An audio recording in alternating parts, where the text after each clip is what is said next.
hatuwezi kukubali tena polisi apikwe, police station ipikwe ama ofisi ya serikali. Hatuwezi. Hiyo jana ilikuwa ya mwisho. Mmenisikia?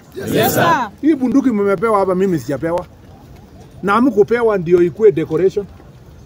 Mtu akijaribu police station anakuja kuchukua atu bunduki, anataka kupiga wewe maisha yako.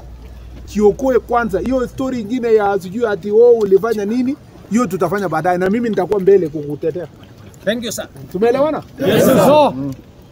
Please, hiyo ya jana ikue ya mwisho. Police station na police officer. Unatoroka tu wakati unaona ile yenye uko nayo, hata ukipeleka 5 6 bado ni wengi. Lakini kwa mjinga watu 10 20 hapo wewe unashindwa na hiyo kazi. Na ulipelekwa shule kufanya hiyo kazi. You have to protect yourself, protect the country and protect our nation. And we will defend you to the hilt.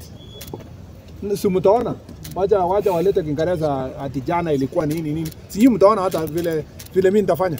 Yes. Na nitafanya kwa nguvu yote. Na hii sio yangu peke yake, ni amri kutoka juu.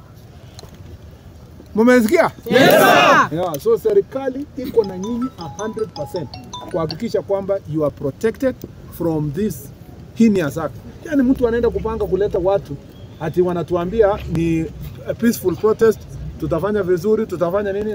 Sasa hii ni peaceful pande gani? Kuna kitu peaceful hapa. Muga FM.